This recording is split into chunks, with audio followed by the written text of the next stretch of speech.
आपने हमारे चैनल पर फैक्ट्री में इरेजर और पेंसिल बनते तो देख लिया होगा। तो आज हम आपको दिखाएंगे कि हमेशा आपके काम आने वाले पेन यानी कलम फैक्ट्रियों में कैसे बनाए जाते हैं। तो पेन बनाने का काम 3 स्टेप्स में कंप्लीट किया जाता है। Step number 1, outer body making. इस स्टेप में कलम के आउटर बॉडी को बनाया जाता है। इसको बनाने के लिए रॉ मटेरियल में पॉलीप्रोपिलीन को पॉलीमर का यूज होता है। इसे PPC भी कहते हैं। यह वजन में हल्का प्लास्टिक ग्रेनुअल्स होता है। अब इन सभी को मिक्सचर में मिक्स करके एक बड़े से हॉपर में डाल देते हैं। साथ ही इसमें जिस कलर का प्लास्टिक चाहिए होता है उस कलर का प्लास्टिक पॉलीमर भी इसमें डाला जाता है।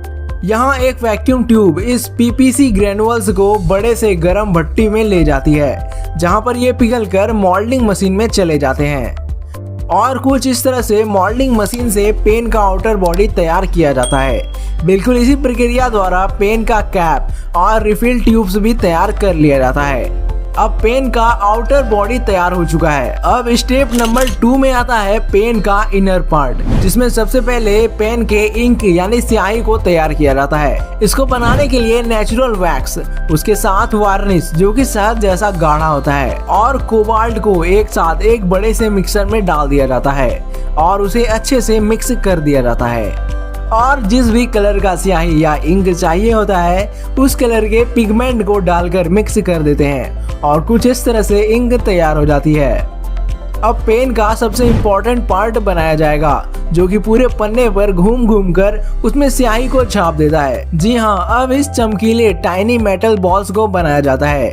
इसके लिए स्टील के पतले वायर को बॉल हैंडिंग मशीन में डाला जाता है, जो इन तारों को काट कर कुछ इस तरह से बॉल्स का शेप दे देती है। चलिए इस प्रोसेस को थोड़ा स्लो मोशन में देखते हैं। तार अंदर जाते ही एक कटर द्वारा काट दी जाती है और सामने से 10 टन जितने वजन से दबाकर उसे बॉल्स का शेप दे दिया जाता है और इसे कुछ ऐसे एकदम परफेक्टली स्फेरिकल शेप दे दिया जाता है।